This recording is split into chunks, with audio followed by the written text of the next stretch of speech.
What's up, family? Trail here, and we have some breaking news to share with you today. Congress was able to pass another bill in the House on Friday. Now, this bill is a response towards the overruling by the Supreme Court last month, which is the Roe versus Wade. In addition, we have some new information about COVID and how it is affecting our insurance plans or coverage and whether or not we still need to get tested prior to traveling. But I do want to go ahead and keep this video short, so before we get started, hey, don't forget how much a simple press of the like button does for this video and for this channel. And also, guys, I'm trying to reach 100,000 subscribers by the end of this year. So if you could help a brother out, I would greatly appreciate it. Now let's go ahead and jump into the video. All right, guys, first off, I want to start this video off with some breaking news. Hey folks, guess you heard this morning I tested positive for COVID. But I've been double vaccinated, double boosted, symptoms are mild, and I really appreciate your inquiries and your concerns. But I'm doing well, I'm getting a lot of work done, I'm going to continue to get it done, and in the meantime, thanks for your concern, and keep the faith, it's going to be okay. So yes, guys, and we definitely want to keep the president in our prayers during this particular time, but we are glad to see that he is doing very well and having these mild symptoms, and hopefully he'll be back on the floor trying to be president once again. I'll keep you guys posted.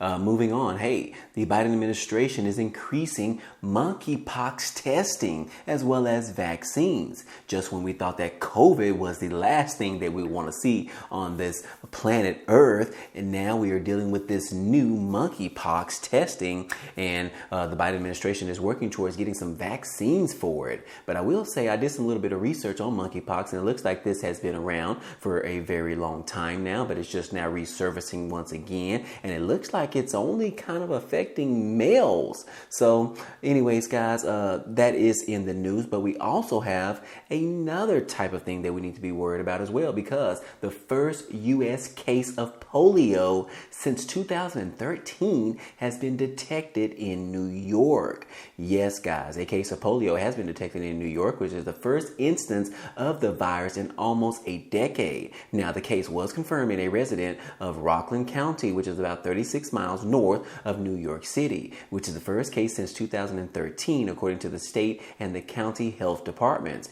Now, the patient is no longer considered contagious, but has developed paralysis, and the patient was unvaccinated according to CDC standards. And tests have been run by the state health department lab and confirmed by the CDC showed that the patient had contracted a strain of polio likely derived from an oral polio vaccine, which are no longer administered in the United States. So if that's the case, then how did he get this particular administration of the polio vaccine if we no longer have them in this country? That is a good question, guys. Are they giving this out in another country?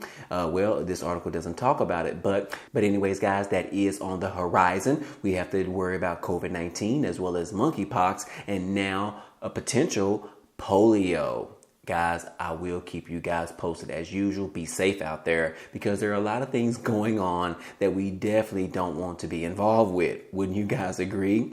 But anyways, guys, hey, we do have the first major cruise line is now dropping the requirement in order for you to get tested for COVID prior to traveling on one of their cruise ships. And the question is, will Carnival Cruise Lines and Royal Caribbean International follow as well? Now, it does say that since major cruise lines resumed sailing from U.S. ports, they largely have required that all passengers take COVID tests no more than 2 days before sailing. Now, the results of those tests had to be negative and presented before passengers could board onto the ships. It's a cumbersome requirement because the tests had to be taken in person at a pharmacy or a doctor's office, or they could be proctored at-home tests. That's not always easy to arrange for people who are flying in for their cruises. Now, with the CDC dropping its oversight of the cruise industry, at least when it comes to COVID, it's now fully up to the cruise lines whether they plan to keep the pre-cruise testing requirement in place or not.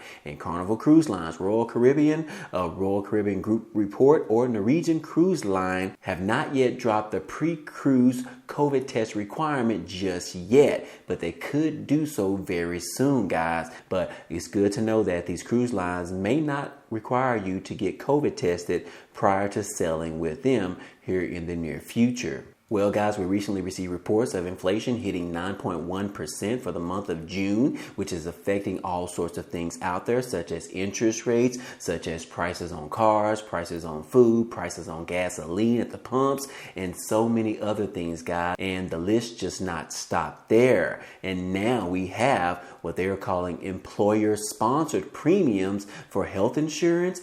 They are also expected to jump significantly here in the near term. It says that employer-sponsored healthcare premiums are expected to see a larger than usual jump next year. It's the latest ballooning cost expected to be passed down to the nearly 50% of Americans who get coverage through their employer. Now, there's still a lot of uncertainty around how much premiums will rise for employers compared to a typical year when they might increase around 5 to 6%.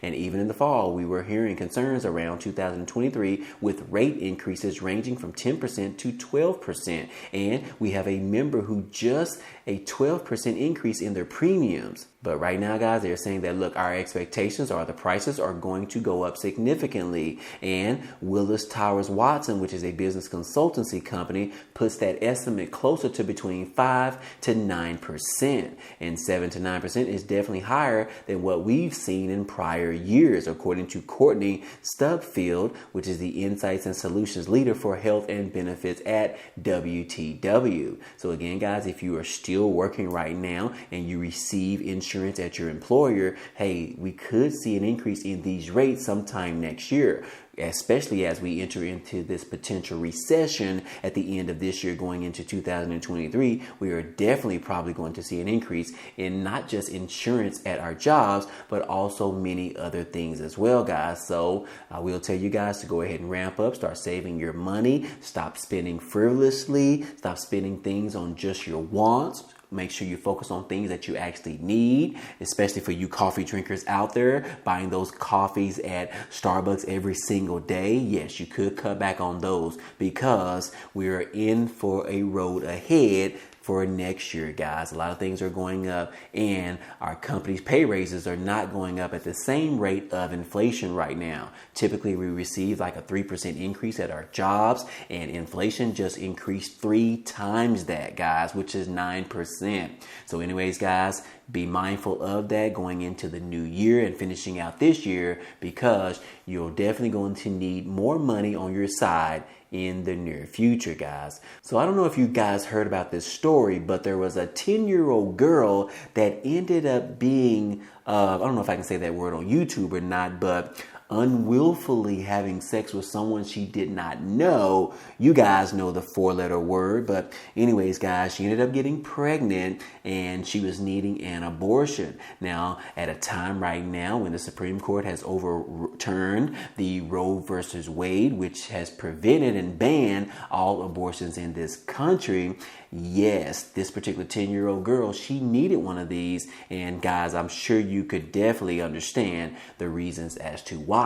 But the doctors ended up telling the state that they performed an abortion on the 10-year-old girl, according to these reports. Now, they are saying whether or not this particular company is going to be held liable because of the banning of abortions in this country. But it does say that the release of the document comes after Indiana's Attorney General said that he would investigate the physician claiming without providing evidence that she has a history of failing to report abortions as required under Indiana law. Now, in this particular document released by the Indiana Department of Health and reviewed by NPR, Dr. Caitlin Bernard says that she provided a medication abortion to a 10-year-old girl in Indiana University Health Medical Center in Indianapolis on June the 30th. That procedure uses pills to induce an abortion and involves a 2-drug protocol approved for use up to 10 weeks of pregnancy.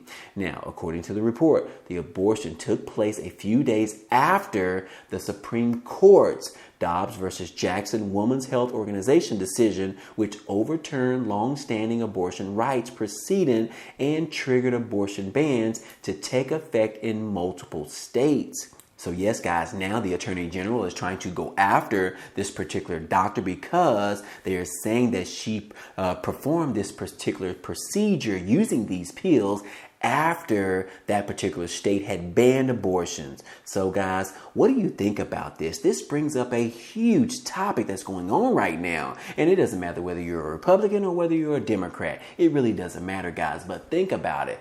A 10-year-old, whether you know them or not, or whether they're your actual child, do you believe that a 10-year-old, if they had these actions performed by someone she does not know, do you expect that 10-year-old to have to be able to be forced to have this child?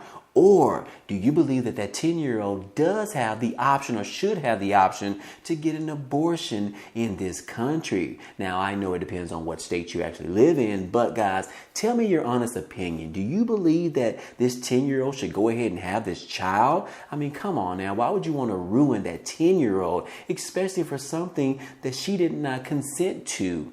Guys, this is a huge topic in America right now, and it begs the question, guys, should abortions be banned or not? Whether, like I said, it doesn't matter whether you are a Republican or a Democrat. It really doesn't matter, guys. Now, I will say that depending on your religious beliefs, yes, that does matter, guys. But should you push your religious beliefs on someone else that might not have those same beliefs? It really brings up a huge question, guys. But if you want to, feel free to comment down below and talk about it.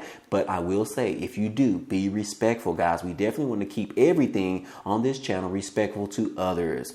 But anyways, guys, in addition to that type of news, the House just passed a bill that is going to protect access to birth controls, which is the latest answer to the Supreme Court overruling the Roe versus Wade. Yes, guys, this particular bill just passed earlier this week on Thursday, which this particular bill passed legislation that would protect access to birth control, which is the latest move in the broader effort by the Democrats to enshrine into federal law rights that they fear could come under threat by the Supreme Court following its decision to wipe away the constitutional right to an abortion.